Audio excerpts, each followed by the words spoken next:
Yeah. We're gonna be all-stars. I forgot all day. So I gotta refer to you guys. So, alright. Okay, so first and foremost, group work. We're going to talk about that today. We're not going to be going outside today. It's way too cold for that. I don't want to get people sick. So we're going to end the in-class activity of finding heights of objects right where we're at, the 4 objects we've done. The reason why, it's just kind of easy cutoff point for there. We don't have to waste another time to do that. So here's the idea. On a piece of paper today, and I will give you about 10 minutes to do this today, plus it's due at some point today. Your group needs one piece of paper. You need to put the names of your group members on that one piece of paper.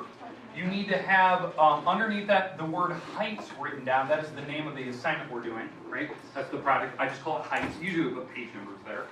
But it's heights, and then I want the date today, okay? So I want that. Now, on your paper itself, for what your group did, you should have 4 objects that we found heights of. Now, I don't care the order they're in, because I know some people start at different objects, one of which has to be a flagpole. Okay, so if you're doing the flagpole problem, let's say that you did that problem first, you should have a triangle drawn with your numbers on it. So maybe you walked 14 feet from the actual flagpole, you have your angle going to the top, and you're finding the height. You should have that picture drawn, something like that. You should have your formulas that you did over here that you solved it, and your x equals some height. Okay, so I think you're doing like tangent, so you should be showing me how you solve tangent and figure out x. Okay, once you're done with that, then you move on to the second one. The second one was like the TV in the cafeteria, so you should have the same thing. You should have a triangle, you should have the numbers on the triangle itself, you should have the work off to the side and what your x is equal to. Okay, so every problem, it should look nice and clean. Number 3, you need to have your, I think it was the classroom projector, and again, these can go in any order, depending on the order that they're in. You need the classroom projector, same thing, triangle, the data off to the side, and what your x is. And then the last one is the goal post out by the football field. You need to have that triangle drawn, the numbers, all that. Now, every group should have your data. Because I've been saying the last 4 days, you need to share data with the group in case one of you is gone. So if you don't have your group member who has the data, you haven't been listening to me for 4 days. Okay? Because I keep saying it every single day. It's due at some point today. If all of your members are gone and you're that one unfortunate person that did not pay attention to me, the latest it's due is tomorrow morning before school. It is worth 40 points. You need to make sure you get it turned in. It's 10 points a problem. That's a lot. Okay? Alright, you have 10 minutes. I'm going to put the clock on the board. So, do the heights actually have to like make sense? Yeah, they just have to be close. They don't have to be great. Alright. Maddie, attention please. The students that were taking the Iowa Section makeup are now making their way back to their classroom. Thank you. Okay, you have 10 minutes. Go ahead. You can move around if you need to. Try to leave the desk where they're at. Try to move close to your group. You need one piece of paper with your name, all that stuff on it. It should look nice and clean. I want it turned in if you can. Okay, so go ahead. Start moving around. I'm going to give you 10 minutes in-class work. This is the last 10 minutes for this project.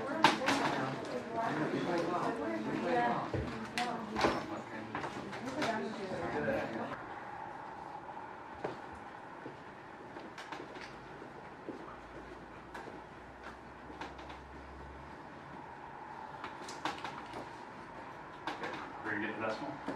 What? You already have the decimal. It's going to be a decimal. This wall won't be with that one, though. It'll be a different wall.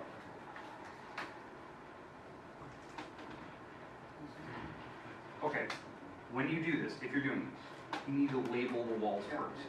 So what is the 15 wall called? Opposite. Oh, this is the opposite, right? So I like to label first. That's opposite. What is this wall called? Adjacent. So that kind of, knowing the labels, now I know which one of the 3 trig functions I should pick. So TOA. The reason why TOA is I'm using O and A, opposite and adjacent. So tangent of the 30 is the opposite wall over the adjacent wall, which in my case is the x. So if we do that, we can do the little switch rule that we just talked about, you know, the x on the bottom. We should switch, so x equals 15 divided by tangent 30. So if you type this in, you're going to get a weird little quirky decimal, which is 9876, and that's in terms of feet. So it's kind of a weird, random, crazy decimal. Is that right? 78. I wrote it down wrong. 95.9807. Oh, 07. Thanks. I heard some people wrong. All right. Okay. All right. So it's about 25, 26-ish. Now, why that's a weird decimal? Because if we compare this triangle to the 30, 60, 90 triangle that we just did a little bit ago without a calculator, right? This angle up here is 60. We have the 15, and I want to find this number here. So my 1x is the 15 wall. It's the side opposite of 30. Right? 15 is the 1x. So my x is 15. So all I need to do is plug 15s into all these x's. So 2 times 15, this would be 30 for the hypotenuse, 30 feet. And this would be 15 root 3. Well, guess what? This number on a calculator is the same as that. Now, I want to show you how do you do that. Like, how would you type in 15 root 3 to justify that that's the number you would get? So I'm going to pop a picture of the calculator. It's just a picture. It's not like a real calculator. So, I'm gonna guess that this all right. is different on mine. Yeah, it's a little different. All right, so now, okay, so here's a picture of your calculator if you're using one of mine, or something very similar to it. The square key is actually right here. It's the x squared key. There's a little square root symbol above it. The most common mistake people make is they try to use the button right here, the one above it, which has, I think it's like an x with a square root symbol. Don't use that key. You have to use the one below it, the square root, just the plain square root button. So how you type this in?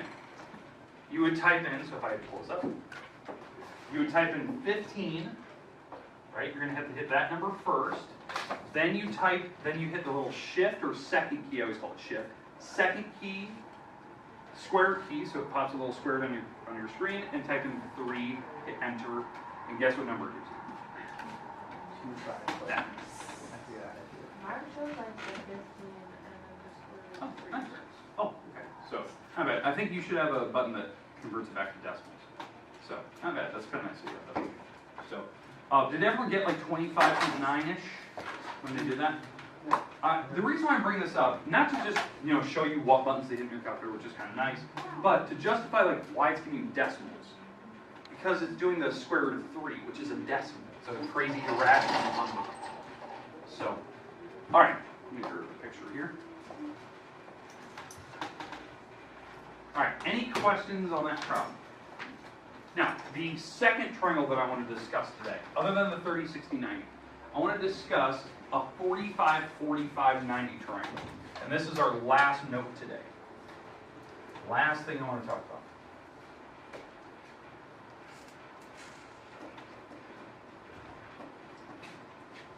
All right, so a 45, 45, 90 triangle.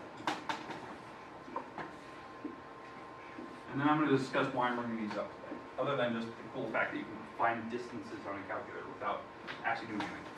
This type of triangle, since it has two angles that are exactly equal to each other, the 45s are equal, then this triangle is actually isosceles. Two walls are the same. So these two walls, they're called the one wall. Like they're 1 unit long. The hypotenuse, the side across from 90 is the square root of 2. Root 2.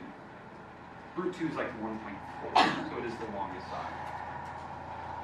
This is the second most common triangle you'll ever have, other than 30, 60, 90. The reason I bring this up is because I had somebody, I don't remember what section it was yesterday, ask me very specifically, is there a way to find the height of an object like the flagpole outside by just knowing the distance you walked from it?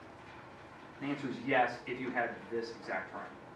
So if you were to walk a certain distance from the flagpole yesterday, right? So here's your flagpole, and you were to walk this certain distance, and you stopped when your phone was perfectly at a 45-degree angle with the top of the flagpole.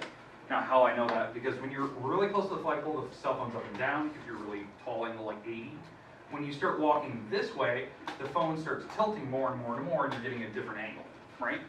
So when you get to exactly 45 degrees, that spot where you're standing, this distance to here is the same as the distance to there. They're the exact same number. That's what this is saying. That's why that's kind of cool. So if you knew that little trick, you could have figured out the height of the flagpole really, really fast by just knowing where the 45-degree angle was to the top. Okay? Now, to use that concept, right? If I told you that this was, let's say, 13 feet, we could find this number really fast. Because what would that number have to be? 13 feet. That's what we just talked about. Right? They're the same. Now, how I know that, how that would be 13, this is the wall that I provided you, right? So that wall over here is the 1x wall. Each of these have x's on them. So that 13 is the 1x. They perfectly match visually. So I divide by 1, so my x's are 13s. So if I have 13, I plug 13 times 1, that's 13. 13 times 1, that's 13. And the last wall, 13 times root 2. How do I write that? Yeah, you can't actually multiply, right? One's in a radical, one's not, so you can't actually do that. Now, you could type it in your calculator to get the decimal. What do you get? 18.38. Okay. Alright, question? So like if this were to be on the test, would you want us to still show our work if we need to find the opposite or adjacent? No, if you had these special triangles like these, you can just cheat it and find the answer really quick. You wouldn't need a calculator. That's the beauty of it. Only these two triangles help you so you don't have to do that extra work like using SOHCAHTOA and whatnot. So it's kind of nice. You can actually double check an answer too. Like, am I getting the right thing? Am I doing it right? The only part is you got to kind of know what I'm giving you, and that's the part that you said equal over here. Knowing that 13 is this wall, so I said equal. That's all you have to do. Okay, question? Or are there going to be special triangles on the test? No, you could do every problem with SOHCAHTOA. That's it. So it doesn't have to. There is maybe one there, but you wouldn't have to do it that way. So I wanted to bring this up. It's an interesting topic. Some people use it in construction because it's easy. It's really fast calculation. All right. So today, at some point, your group needs to try to make sure that they get that one piece of paper turned in. Now, the other thing I'm about to hand out is the practice test. I always have to give you this plenty in advance. I'm thinking time frame wise, test Tuesday, Wednesday next week. I was thinking about having the test actually tomorrow. That's what I was tempted on, but we didn't get time to. So we are going to have the test maybe Tuesday, Wednesday next week. I want to take a 2-day review, so you'll miss review. Oh. I know. So, but you can watch the video online, and we're going to review Monday. All right. So here's your practice guide. This is exactly the same length as the test or quiz, whatever you want to call it, that we have coming up next week. I was going to try to have it tomorrow, but the time frame didn't work out. So. All right, so it's 10 questions. We'll start reviewing. We're going to do the first 5 tomorrow. And then we'll do the next 5 next week.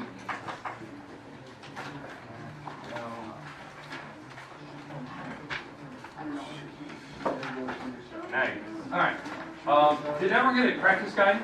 Okay, remember, we're going to start the first 5. We're going to start these first 5 tomorrow. The next 5 on Monday. Tuesday, in theory, is our test, unless something happens, we go through that. So, but that's kind of what our time frame is. It's pretty straightforward. Now, if you look at this, more than half of these, you need to use a calculator. More than half. So if you don't know how to use a calculator, you will not pass this thing. Guaranteed. So you have to figure it out. You need a calculator, because as you can tell, we're missing a few people today, and I only have like 2 calculators left. So make sure that you bring one, and you start to figure out how to use it, because on test day, I'll not tell you that.